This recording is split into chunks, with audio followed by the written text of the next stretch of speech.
Hello friends, welcome to my channel. Podarillu review కోసం ఇప్పుడే మా ఛానల్ సబ్స్క్రైబ్ చేసుకోండి. మహాలక్ష్మి చక్రితో వెళ్ళిపోవడంతో ఇక ఇంట్లో అంతా కంగారు పడుతూ ఉంటారు. ప్రతాప్ అయితే ఏంట్రా అది ఇది ఇలా చేసింది అని అంటే, ఏమో నాన్న, నాకు అదే అర్థం కావటం లేదు అని అంటాడు.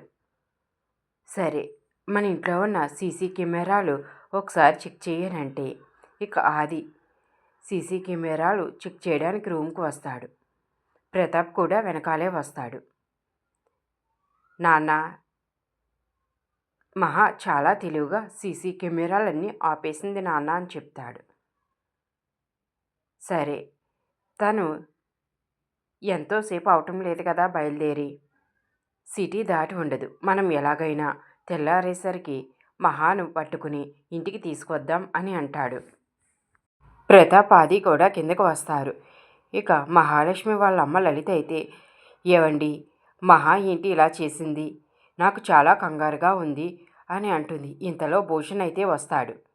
ఏంటి, నా ఫోను లిఫ్ట్ చేయడం మానేశారే, నాకు తిరిగి ఫోన్ చేస్తానన్నారు కదా, అంటే మీ చెల్లి ఇంట్లో లేదా, ఎవరితోనో లేచిపోయిందా అని భూషణ్ అంటుంటే ఇక ఆది చాలా కోపంగా, ఏంటి బావగారు ఏం మాట్లాడుతున్నారు, మరేంటి, మీ చెల్లి పోతూ పోతూ నన్ను చాలా మాటలు అంది.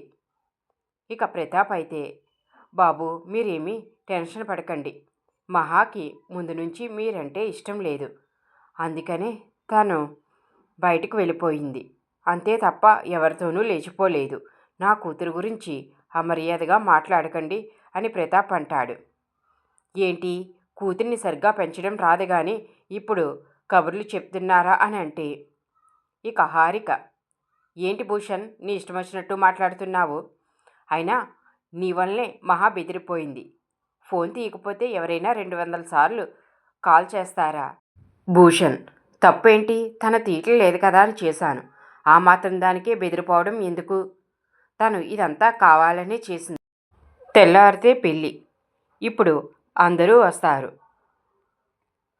ఎమ్మెల్యేలు మినిస్టర్లు అందరూ వస్తారు, ఇప్పుడు నేను ఒక్కడనే జీలకర్ర బెల్లం నా నెత్తి మీద పెట్టుకోనా, మరి తాళి ఎవరికి కట్టను, వచ్చిన వాళ్ళకి ఏం సమాధానం చెప్పాలి అని చాలా చిరాగ్గా మాట్లాడుతూ ఉంటాడు.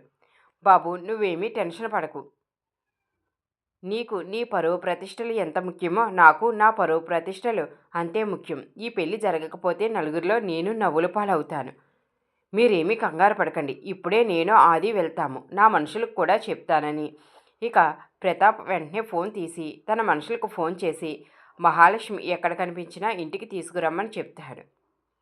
అది పద మనం బయలుదేరదామని అంటే భూషణ్ కూడా, ఆగండి అంకుల్, నేను మీతో వస్తాను అని అంటాడు. సరే బావగారు పదండి అని ఆది అంటాడు.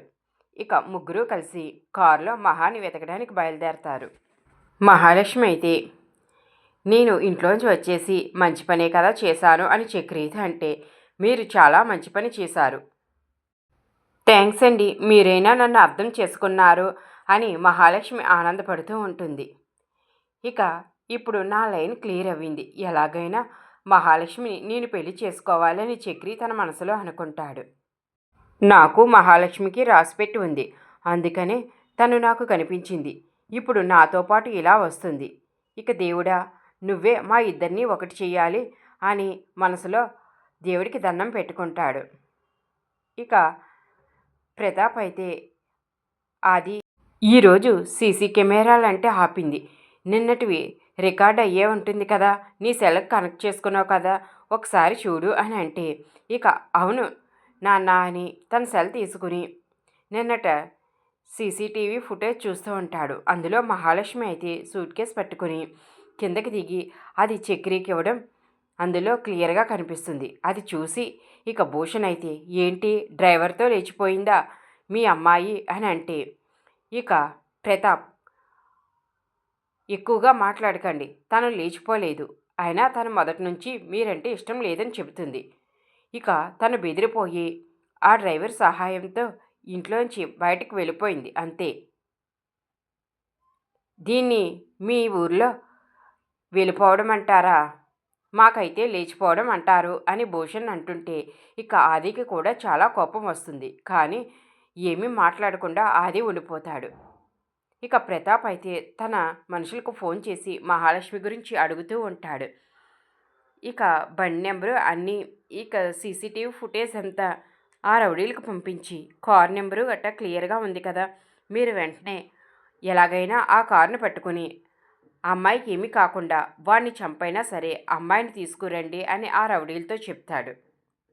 ఇక భూషణ్కి వినపడాలనే కావాలనే ఆ రౌడీలతో మా అమ్మాయి గురించి ఎవరైనా తప్పుగా మాట్లాడితే వాడు ప్రాణాలు తీస్తాను, వాడు అంతు చూస్తాను అని చెప్పడంతో ఇక భూషణ్ అయితే అమ్మో, నేను ఇంకొక మాట మాట్లాడానంటే వీళ్ళు నన్ను ఇక్కడే ఏదో ఒకటి చేసేస్తారు.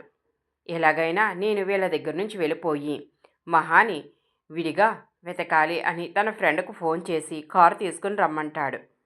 అంకుల్ అంకుల్, మీరు ఒక చోట వెతకండి, నేను కూడా నా ఫ్రెండ్ కారులో వెళ్ళి నేను మహా గురించి వెతుకుతాను. మనలో ఎవరికి మహా దొరికినా ఒకరికొకరు ఫోన్ చేసుకుందాం అని చెప్పడంతో ప్రతాప్ అయితే సరే అని చెబుతాడు. ఇక భూషణ్ ఫ్రెండ్ రాగానే భూషణ్ అయితే కారు దిగి తన ఫ్రెండ్ కారులో వెళ్ళిపోతాడు. ప్రతాప్ దద్రం వదిలింది అని అంటాడు ఆదితో.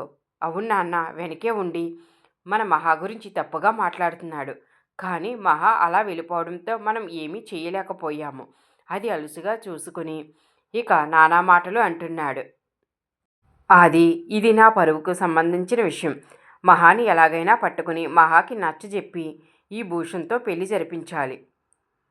తను ఎందుకు భూషణ్ని అర్థం చేసుకోవడం లేదో నాకు ఇప్పటికీ అర్థం కావటం లేదు. తనకు ఇలా ఇంట్లోంచి వెళ్ళిపోవాల్సిన అవసరం ఏముంది? భూషణ్ ఎందుకు నచ్చలేదు? భూషణ్ మంచివాడే, కాకపోతే కాస్త దురుసుగా ప్రవర్తిస్తాడు అంతే. ఎలాగైనా మనం మహాలక్ష్మికి నచ్చ చెప్పాలి. ఆ డ్రైవర్ అంతు చూడాలి అని అంటే, నాన్న ఆ డ్రైవర్ మాత్రం ఏం చేస్తాడు? మహా అడిగిందని హెల్ప్ చేసి ఉంటాడు. అయినా సరే వదలకూడదు. నలుగురు నానా రకాలుగా అనుకుంటారు. ఆ డ్రైవర్ని ఎలాగైనా లేపేయాలని ప్రతాప్ ఆదితో అంటాడు. సరే నాన్న, మీ ఇష్టం. ముందు మహాన్ అయితే మనం క్షేమంగా ఇంటికి తీసుకువెళ్ళాలి. తెల్లారితే పెళ్ళి కదా, మనం ఎలాగైనా మహాని పట్టుకోవాలి అని అంటే ప్రతాప్ వెంటనే తన షాప్కు ఫోన్ చేసి సెక్యూరిటీ గార్డ్తో నువ్వు బయటే ఉండు, అమ్మాయి ఏ కారులో అయినా కనిపిస్తే వెంటనే నాకు ఫోన్ చెయ్యి అని చెప్తాడు. ఏంటి ఎందుకు అని వివరాలు అడగొద్దు, నేను చెప్పింది చెయ్యి అని ఫోన్ కట్ చేస్తాడు. నాన్న, మీరు మంచి పనే చేశారు. ఏ కారు వెళ్ళినా మన షాప్ ముందు నుంచే వెళ్తుంది కదా, ఇప్పుడు దొరుకుతారు అని అంటే ఇక చక్రి అదే రూట్లో తీసుకురావడంతో మహా అయితే అమ్మో, ఇక్కడ సెక్యూరిటీ గార్డ్ బయటే ఉన్నాడు అంటే నేను ఇంట్లోంచి బయటకు వచ్చేసిన విషయం తెలిసిందనమాట. నా కోసమే ఇతను ఇక్కడ ఉన్నాడు అంటే ఇక కారులో సెక్యూరిటీకి కనిపించకుండా మహా అయితే దాక్కుంటుంది. ఈ వీడియో నచ్చితే లైక్ చేయండి. Thanks for watching.